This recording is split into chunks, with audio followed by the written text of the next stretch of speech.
So we check, back. That's 1.84 metres or 1840. I'm not sure what that is in inches. So, Brian, morning. Geoff, how are you? Good. We decided we would have a casual chat around what you were experiencing and being asked and what I was experiencing being asked. It's not designed to be advice. It's a chat around what the two of us are experiencing and what you're being asked. Yep. I'm interested in asking you some questions. Yep. And you're going to ask me some questions as Yep. well. All right. So good morning. How are you? So the first question. I'm hearing people say that the property valuations are going to go down, and they're going to go down 20%. Yeah. Do you want to talk to that one first, please? Yeah, sure. So when I hear this coming from a lot of our customers, it takes me back to 2018, 2019, and the reality of it is over the course of history, we've seen a lot of major events happen. But the most recent being the 2018 through to 2019. Royal Commission and election. Elections. Exactly right. So obviously the potential changeover in government had a lot of concern around whether negative gearing was going to be abolished, and obviously the Royal Commission as well being a big significant driver in terms of market uncertainty. Yeah. And what's going to happen to brokers? What's going to happen to brokers, what's going to happen to the property market and everything else that goes with it. What I'll say to that is we got through that. There was market experts and analysts who were predicting a 40% drop in property value, okay, versus a global pandemic we're seeing now, which is 20%, okay.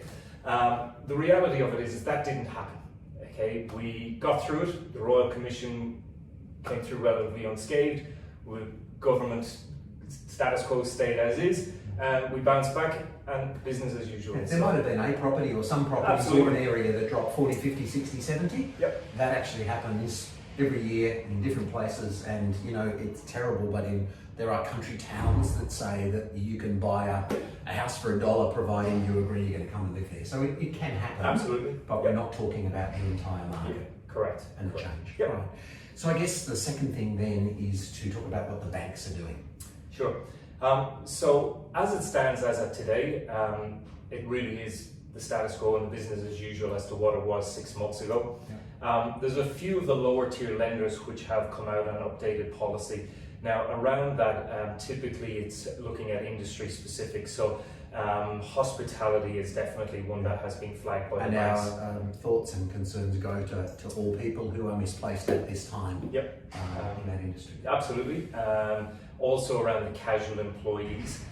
So that's definitely on the radar with the banks. In terms of casual employees though, and borrowing, $500,000 or whatever that number might happen to be, yep. It's always had a criteria. Always. Just as yep. tighter. Yep, that's right. So no matter when, so even if you're applying for a loan 6 months ago and you're a casual employee, there's always a concern with the lenders on that. Okay. So it's the same. So as I say, if you're applying for a loan today, 6 months ago your financial position was the same, chances are that you'll get the loan approved today as well. So if it's an investment property, for example, you're going to need equity or some form of a deposit. You need to be able to service that loan. Yeah. Yep, and the bank needs to do a valuation to test the veracity. Is the build the right price? Is the land the right price? Correct. Does the math works from a loan point of view? Absolutely. Always the same. Always the same. Right? So in actual fact, before a person's concerned, clearly the bank's going to do all its maths, and their answer, unfortunately, for people might be, I'm sorry, but no, as unfortunately it traditionally has sometimes been. Yep. Right. So let's talk about the fear in there, though, is I'm going to lose my job. Yep. Right. So if I lose my job, how does that affect from a bank perspective? Maybe starting with someone who's already got a residential mortgage, because residential mortgages are always the hardest one. It's the reason to get an investment property, to burn down the residential mortgage quicker. Yeah. So talk to me about residential mortgage. Sure.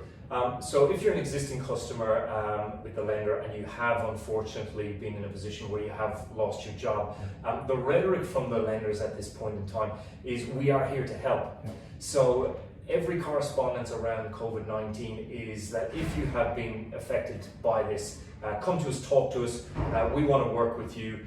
That's things like... What it really means though is defer payments. That's my next word. So defer the payments. So what we can do, or what the lenders can do, is come to an arrangement where they will defer any ongoing mortgage or payments up to 6 months with a view to what happens next. Obviously the uncertainty where that's going to lie in 6 months, but that's definitely conversations the banks are having with their customers. So with the new loan? Yep, so with the new loan, us as a broker, we have to exhibit responsible lending. Within our questionnaires, we always ask our customers how secure they feel in their role on a scale of 1 to 10.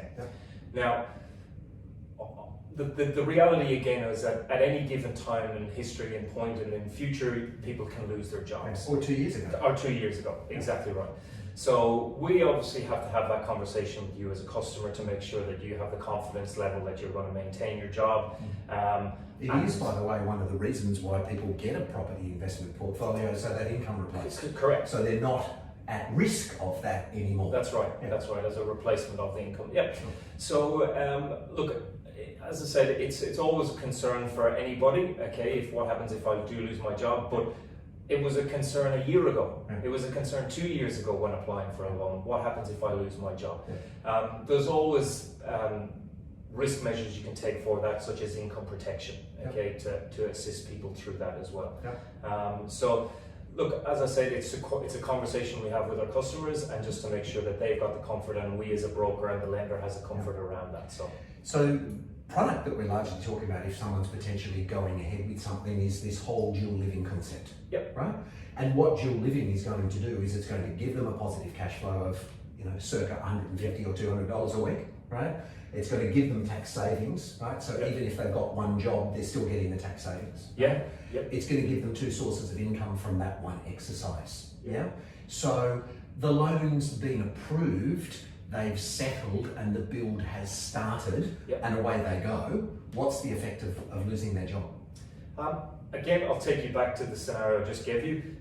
Exactly the same. It could have happened a year ago in an completely different environment. Everyone has their job, and something happens throughout that process. So they've applied for the loan, they're in the job, they've got the loan approved, they've started the build process, and for whatever reason, they've then in that time frame lost their job. At that point in time, the bank have approved the loan, so the money is available there for the customer to make sure that the payments are made to the builder so that the project gets completed and everything goes ahead and gets delivered to them. Same thing in this circumstance. If you have a job and you apply for the loan, and in the instance that you unfortunately did lose a job during that period, again, it comes back to after it's all approved. It comes back to the scenario that we may have to approach the lender if that's a scenario, or if you don't have sufficient money to get you through that component in terms of savings. Exactly the same scenario as it would have been. I take it back, we had a customer who unfortunately went through that process and had an injury after they had a specific customer of ours, a specific customer that after the slab had gone down, unfortunately slipped at home in her kitchen and couldn't attend work for 3 months. And her comment was that if she hadn't have done what she'd done when she did it, and she then had that injury as a nurse, and that would have interrupted her income, she actually would have been in a position where she wouldn't have got approval.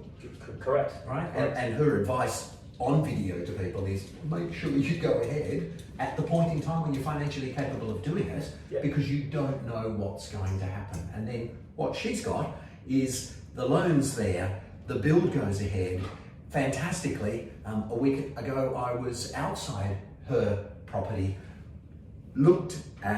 took a quick video, sent it to her, all neat and tidy, 2 tenants in there, and she's got an income replacement strategy in place. She did go back to work after the 3 months. So there you go.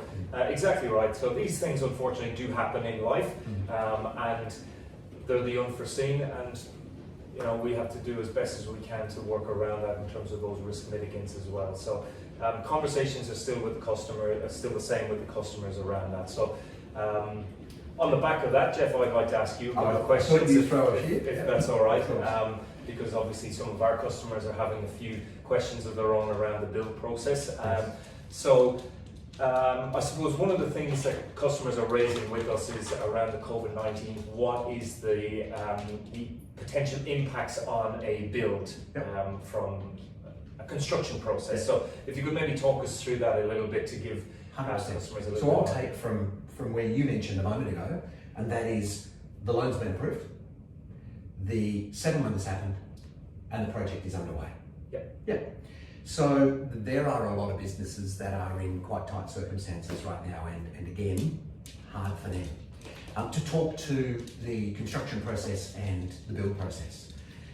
We're in a position whereby once that loan's approved and we go and cut that site and build that, every time the stages are achieved that are in the contract that the bank has specified, the bank releases the funds associated with that stage. So the slab goes down, the frame goes, each of those structural periods, there's a contract with the bank in place and they make the payments.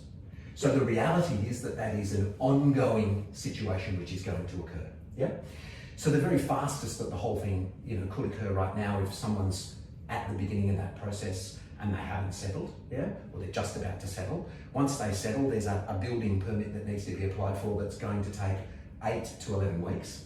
Once the building permit comes through, then it's a case of when can we get a bulldozer to start doing the work on that site. So that's 1 to 2 weeks. So let's call it 9 to 12 weeks. Yep. And then from that moment, there's a 26-week build time with stage payments where the bank is guaranteeing to make those payments on behalf of that client that you're speaking about. Yep. So we're now at a period somewhere between 38 and 43 weeks. Okay. During which everything has been guaranteed. Yep. So what that means is we're going to get paid, the payments are going to be made by the bank on behalf of the client, and we're forecasting forward to that period of time. Maybe we should circle back to rent guarantees afterwards. But your clients might also be going, okay, can the tradespeople go to site, and what about the supplies? Yep, absolutely. 2 questions? Absolutely. Right. So tradespeople, again, an advertisement for the trades. They're in a fantastic position. They may not think so because they're still going to work, and they would look at the work from home scenario a little bit differently. I spoke to a plumber yesterday. They can't plumb from home, obviously. Of course. But they can go to site. A trade goes to site, a project is achieved in that particular week, which might be the slab or the frame or the roof or the plastering. Separate trades go on site, they do their work on that site. That site is 500 square metres, the build is 200 or 300 square metres, so they continue to do what they're doing. In fact, there's talk of government legislation around a 6-day or 7-day construction week. That's right. And even in places in the UK that are in the strongest lockdown, way beyond where we are right now, residential construction is still 100% going. Right? So we're able to have all trades still attend site. We're monitoring the progress exactly the same way as we would. We're not promising a quicker build time because we can be on site for 6 or 7 days. But the noise restrictions look like they're going to go, and the trades. And frankly, they get to work easily. There's less people on the road. In a worst case scenario where, let's say, somebody later found out that they had COVID, the building site is in the open space. It's a long way from anywhere. Trade finishes. It's 3 or 4 days before the next trade goes on site, etc. Supply. That's it. So all our suppliers are local. In fact, we wouldn't go as far as supplying from Sydney to the Hunter or Sydney to Wollongong, etc. So not only is it not international supply, it's local supply. Great. Number So one, it's right? from the plumber down the road or the suppliers it's in the from area. the outlet always, which is geographically closest. And the reason for that is we're supporting that area and we're using trades from that area. Right? Awesome. And what that really means, it's the same as it raining in the morning somewhere. If your tradespeople are in the same geographic location and it stops raining, we can still get 2/3 of a day done that day. Okay, great. So supply is not an issue. Lots of conversations with suppliers, and they are materially changing the way they interface with the public, right? Which is good, right? Not for the public, but most of the public's not trying to interface with these people at this moment in time, right? What it means is they've got their resources, and we're really talking about fulfilling orders. Right? They've got a huge warehouse that they're operating from. That huge warehouse has got forklift drivers. Those forklift drivers are protected, etc. They go, they pick the stock, it goes onto a truck. That truck takes that to our geographic location. Great. So everybody in the trade is looking. Bunnings, for example, now, our tradies have access to Bunnings without anybody else from 7 o'clock till 9 o'clock. And whatever happens with the level of COVID, the interest is a lot going to be on consumers, which is great. But I'm sure those big businesses are very much, how do we make sure we supply? Great. So from a construction point of view, we've got very much a methodical process with your tradespeople who come in, 100%. do the job, next guy comes in. Offsite, they actually move, right? When we say doze, Yep. right? So here's the lot that we're going to start next week. Yep. There's the lot that we're going to start the week later. Yep. There's the lot, different geographic regions. Yep. So the trades are going to move from that site to this site to this site. Yep. Right? Yep. So this is a slab today. In 2 weeks' time, because we let the concrete cure, that's going to be a frame. Yep. Right? And they're going to move to the next site. Yep. Right? And the week after that, that's going to be the roof. And the week after that, that's going to be, right, internal wirings, Yep. etc. Yep. And the week after that, that's going to be so they're literally moving from one geographic location to the next, Great. doing what it is that they're doing. Awesome. Okay. They need a stage, Yep. and we're guaranteed to get paid by the bank, not by your client, right? Yep. From the bank's money. Yep. For that period of 38 to 42 weeks. Great. So we covered off supplies. The next question that we would have been receiving a lot of questions around are rental. Okay, so again, if your tenant was to lose the job or lose their job and they're not able to make payments on the rent, what have Brookfield got in place, or what does that look like in terms of a rental income for the customer? So if COVID lasted 2 years and 48 months, right? Touch wood. Touch Doesn't. wood, right? Yep. But if it did, Yeah. or people are further through the journey, Yes. right? There are government programs that they're discussing now around assisting people in those circumstances. Yep. Not by paying it to the renter to pay it to the landlord, to put it in trust for the property owner directly Yep. on behalf of the client. But let's just talk the here and now in our same examples. We've talked about that construction period. You might be midway through that or about to start. It's somewhere in that 38 to 42 by the time you've got build permits and other things. Call it a year, but we'll minimise it and call it 9 months, right? Yep. At the end of that 9 months, optimally we want a tenant in there. We're going to do everything we can with our property management partners to make sure that occurs. We've got great processes around it. Yep. Worst case scenario, there's no one. Yeah, we've got a 2-year rental guarantee at a predefined number, which is in every contract. Fantastic. Based on the bank valuation. Fantastic. So for the first 2 years, They're guaranteed to get they're rent. guaranteed to get a predetermined amount, and they have therefore an ability to cash flow and predict that positive cash flow Yep. for that 2 years. Okay. So if we're talking today, 1.8 metres apart at the very beginning of this process, you've got 2 years and 40 odd weeks Yep. forecast.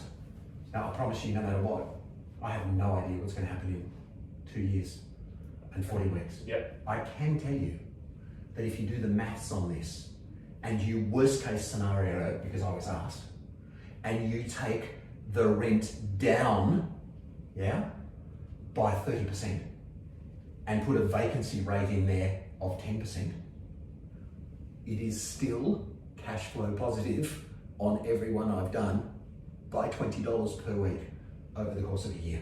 Fantastic. Because of the dual income that's coming in. Yep.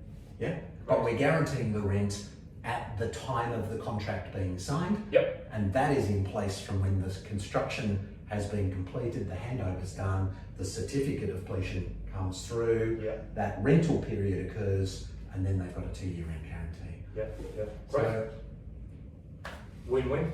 well, Fantastic. I can honestly say to you that the industry that you and I participate in this particular space, is a different scenario to what a lot of people are facing. Yep. And the fears are coming from what other people are facing, and by no means do I want any part of this conversation that you and I are having to slight the very, the issues that other people have. Life is like that. We work, we pay our taxes, we pay our mortgage, and we retire. And the facts are that, the average Australian retires with $175,000 owing on their residential mortgage. And they always should be looking at doing something like this. But if they ever wanted a wake-up call as to why it's important to have some rental properties, this is the wake-up call for everyone. I completely agree. Yeah, Completely so agree. overall. So you're going to continue to help our and other clients, and we're going to continue to Vice help versa. your and other clients. And frankly, clients could not be in better hands than yourselves. Thank you very much. All right, and Vice versa. we're very methodical in our approach. Yeah, look, it's been great to workshop that with you. We've had a lot of discussions over the last couple of weeks around this, and I think it's really important that we share as much of our knowledge with our customers as well, to I suppose debunk some of the, what the media has out there and what's sort of the sentiment with customers as well. And to local social media groups and all sorts of things. Absolutely. Where's the toilet paper? Yeah, no, 100%. No conversations about that's the thing. So I think it's really worthwhile. And the purpose of this is you can talk to someone on the phone, or I can talk to someone on the phone, and they hear it once. Yep. And then the next day they're rethinking and they go, what was said? And the specific purpose of this is to have something that you can replay 2, 4, 6, 8, 10, 12 times. By all means, ask us additional questions, but it's there as a resource as to what we're thinking is happening. Touch wood. Thank you for answering the questions. Thank you. Thanks for your time. Cheers. Thank you.